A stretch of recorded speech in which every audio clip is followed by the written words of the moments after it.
సుమన్ టీవీలో మీ business promotions కోసం ఈ కింది నెంబర్ను సంప్రదించగలరు.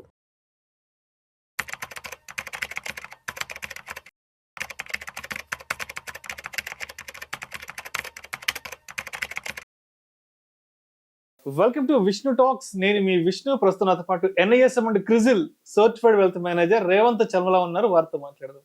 నమస్తే రేవంత్. నమస్తే అండి. Revanth, welcome to Vishnu talks. Thank you. Revanth, gas, petrol, diesel ధరలు విపరీతంగా పెరగబోతున్నాయంటూ కూడా మనకి విపరీతంగా వార్తలు రావడం జరుగుతుంది. ఇవి సరిపోనట్టు మే 1వ తారీఖు నుంచి ATM విత్డ్రాల్స్ మీద కూడా ఛార్జీల భారం మోపనుట్లుగా కూడా ఆల్రెడీ గవర్నమెంట్ ప్రకటించడం జరిగింది. అండ్ అదేవిధంగా వడ్డీ రేట్లకు సంబంధించి కూడా కొంత మార్పులు చేర్పులు కూడా రాబోతున్నాయని కూడా మనకు వార్తలు వస్తున్నాయి. ఏంటి అసలు ఏప్రిల్ మే నుంచి ఏ ధరలు విపరీతంగా పెరగబోతున్నాయి అంటారు? అండ్ పర్టికులర్ గా ఇక్కడ మనం తెలుసుకోవాల్సిన అంశాలు ఏమున్నాయంటారు? సో మనకి ఒక 2 రూపీస్ యావరేజ్ గా ఎక్సైజ్ చార్జెస్ పెంచుతామని చెప్పేసి మనకు ఆయిల్ మినిస్ట్రీ దగ్గర నుంచి ఒక న్యూస్ ఆర్టికల్ అనేది సర్క్యులేట్ అయింది.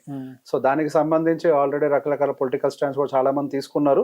సో కాకపోతే ఒక 2 to 3 వీక్స్ వరకు కూడా దీన్ని రివ్యూ చేస్తామని చెప్పేసి అంటున్నారు. సో ఇంతకు ముందు మనకి యావరేజ్ గా ఈ PMUY బెనిఫిషరీస్ అని ఉంటారు, ప్రధానమంత్రి ఉజ్వల యోజన గ్యాస్ కి సంబంధించి అంటే 500 రూపాయలు వాళ్ళకి gas cylinder 14 kgs gas cylinder ఉంటే దానికి అసలు 550 రూపీస్ వరకు తీసుకెళ్తాము అని, నార్మల్ దాన్ని 803 రూపాయల నుంచి 853 రూపాయల వరకు కూడా పెంచుతామని చెప్పేసి కొంత న్యూస్ ఆర్టికల్ అనేది బయటకు వచ్చింది. సో దాన్ని ఇమీడియట్ గా కాకుండా ఒకటి మనకి ఒక 2-3 వారాల పాటు రివ్యూ చేసి దాన్ని బట్టి కూడా రివ్యూ చేస్తామని చూస్తారు, అవి కూడా చూస్తామని చెప్పేసి అంటున్నారు. సో పర్టికులర్ గా ఇక్కడ 2 ఆస్పెక్ట్స్, ఒకటి 2 రూపాయలు పర్ లీటర్ పెంచడం ఒకటి, అండ్ దాంతో పాటుగా గ్యాస్ మీద దాదాపుగా సిలిండర్ మీద ఒక 50 రూపాయలు పెంచడం అనేది, ఇక్కడ 2 ఆస్పెక్ట్స్ కూడా జరుగుతున్నాయి. సో ఇది తీసుకోవడానికి, ఈ స్టెప్ తీసుకోవడానికి గల కారణం ఏంటి? సో రీసెంట్ గా ప్రభుత్వం 12 లక్షల రూపాయలు ఏదైతే మనకి ఇన్కమ్ ట్యాక్స్ ఎగ్జంప్షన్ అయితే ప్రొవైడ్ చేసిందో అక్కడ వచ్చినటువంటి లోటుని భర్తీ చేసే ప్రయత్నం చేయాలి అన్న ఉద్దేశంతో ఈ స్టెప్స్ తీసుకుంటున్నారు. అదొక పెద్ద భారం మాత్రమే ప్రభుత్వం మీద. సో ఆ భారాన్ని కొంతవరకు తగ్గించుకునే ప్రయత్నంలో అండ్ దాంతోపాటు క్యాపిటల్ ఎక్స్పెండిచర్ కావాల్సిన రెవెన్యూని క్రియేట్ చేయడంలో, సో ఇటువంటి వాటన్నిటిని కొంతవరకు కవర్ చేసే ప్రయత్నంలోనే మనకి ఇప్పుడు ఈ ఛార్జెస్ అనేవి పెంచుకుంటూ తీసుకెళ్తున్నారు. సో గోయింగ్ ఫర్దర్ ఇది ఎంత దూరం వెళ్తుంది, ఎక్కడ ల్యాండ్ అవుతుంది అంటే we definitely don't know. So అక్కడ ముందుగానే అనుకున్నాం, అక్కడ కొంతవరకు ఛార్జెస్ తగ్గించారు అని అంటే గోయింగ్ ఫర్దర్ వాటిని ఏదో ఒక రూపంలో ప్రభుత్వం దాన్ని కొంతవరకు తీసుకునే ప్రయత్నం చేస్తుంది. ఎందుకు క్యాపిటల్ ఎక్స్పెండిచర్ అనేది ప్రభుత్వం సైడ్ నుంచి కూడా పెడితేనే అది అన్ని కూడా సాఫీగా జరిగే అవకాశాలు ఉంటాయి. సో కొంతవరకు ఈ క్యాపిటల్ ఎక్స్పెండిచర్ ఏదైతే ప్రాబ్లమాటిక్ గా ఉందో దాన్ని మెయింటైన్ చేసే ప్రయత్నమే ఇది. సో ఇప్పుడు రేవంత్, ఇప్పుడు గ్యాస్ డీజిల్ ధరలు పెంచడం అనేది ఇప్పుడు మనకు అంతర్జాతీయంగా క్రూడ్ ఆయిల్ ధరల్లో అక్కడ వచ్చే మార్పులు చేర్పులను బట్టి అక్కడ ధరలు పెరిగితే ఇక్కడ మనకి గ్యాస్ డీజిల్ ధరలు అనేవి తగ్గుతుంటాయి, పెరుగుతుంటాయి. బట్ ఇప్పుడు అంతర్జాతీయంగా క్రూడ్ ఆయిల్ ధరలు కూడా చాలా తగ్గాయి. బట్ అయినా కూడా ఇక్కడ పెంపుదల ఏంటనేది అర్థం కావాలి. రీసెంట్ గా ఉన్నటువంటి $83 ఉందనుకుంటా బ్యారెల్ ప్రైస్, రీసెంట్ గా జనవరి ఫిబ్రవరి ఆ టైంలో అక్కడ నుంచి $70 వరకు కూడా ఒక రకంగా ఇప్పుడు క్రూడ్ ఆయిల్ అనేది మన ప్రీ కోవిడ్ అంటే కోవిడ్ కంటే ముందు ఏదైతే లెవెల్ ఉందో ఆ లెవెల్ కి ఫాలో అయింది. క్రూడ్ ఆయిల్ లో మంచి ఫాల్ వచ్చింది. సో క్రూడ్ ఆయిల్ అక్కడ పడ్డప్పటికీ మన దేశంలో మాత్రం కొంతవరకు దాని ఇంపాక్ట్ అయితే కనిపించట్లేదు, అది యాస్టీస్ గా ట్రాన్స్ఫార్మ్ అయితే అవ్వట్లేదు. Maybe as I said before కొంతవరకు దాన్ని ఇట్లా ఎక్సైజ్ చార్జెస్ అని పెంచుకుంటూ దాన్ని అదే ప్రైసెస్ లో మెయింటైన్ చేసే ప్రయత్నం కూడా అయి ఉండొచ్చు. మేబీ కొంతవరకు ఈ క్యాపిటల్ ఎక్స్పెండిచర్ కి ఏదైతే అవసరమైన బడ్జెట్ ఉందో దాన్ని దీని నుంచి తీసుకునే ప్రయత్నం మాత్రమే చేస్తున్నారు. సో ఇమీడియట్ గా అక్కడ ఏదైతే జరుగుతుందో అది మనకి డైరెక్ట్ గా కస్టమర్ కి పాస్ అనే అవకాశాలు అయితే పెద్ద ఎత్తున అయితే కనిపించట్లేదు. ఇది కొంతవరకు స్లోగానే మూవ్ అవుతూ ఉంటది. అండ్ దాంతో పాటు మీరు ఒక మాట అన్నారు ఇంకోటి, మనకి దాదాపుగా debit card swipes, ATM swipes మీద 1వ తారీఖు నుంచి చార్జెస్ పడుతున్నాయి, ATM విత్డ్రాల్స్ మీద కూడా చార్జెస్ పడుతున్నాయి అని అది దాదాపుగా మనకి ఒక $2 వరకు కూడా పెంచారు. ఇప్పటి వరకు 21 రూపాయలు ఉంది. ఇప్పటి వరకు కూడా 21 రూపాయలు ఉంది, దాని ఒక 23 రూపాయల వరకు తీసుకొచ్చారు. సో ఏవైతే ఫ్రీ ట్రాన్సాక్షన్స్ ఉన్నాయో అవైతే అలానే ఉన్నాయి. ఇక్కడ కేవలం వాళ్ళు ఒక రకంగా చెప్పాలంటే ఒక 10% హైక్ అనొచ్చు, దాన్ని 9 to 10% హైక్ అనేది క్రియేట్ చేసుకున్నారు.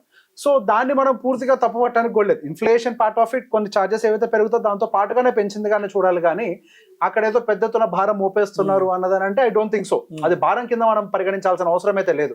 పార్ట్ అండ్ పార్సల్ ఇన్ఫ్లేషన్ పెరిగే కొద్ది స్కూల్ ఫీజులు, కాలేజ్ ఫీజులు అన్ని ఎట్లయితే పెరుగుతాయో, తిండి వస్తువులు ఎలా అయితే పెరుగుతాయో దాంట్లో భాగం కిందనే మనం కొంతవరకు ఇవి పెరిగాయి అన్నట్టుగానే పరిగణించాలి. కానీ దానివల్ల పెద్ద ఎత్తున సామాన్యుడు చెప్పిన చిలువడుతుంది అంటే అటువంటి కండిషన్ అయితే లేదు. కానీ ఇక్కడ మనకి తగ్గే అంశాలు కొన్ని ఉన్నాయి. ఏంటి? వడ్డీ రేట్లు. మనకు ఆల్రెడీ ఆర్బీఐ దాదాపుగా ఒక 25 బేసిస్ పాయింట్ అంటే 0.25% ఇంట్రెస్ట్ రేట్ కట్ అని ప్రీవియస్ గా ఆల్రెడీ ఇచ్చింది.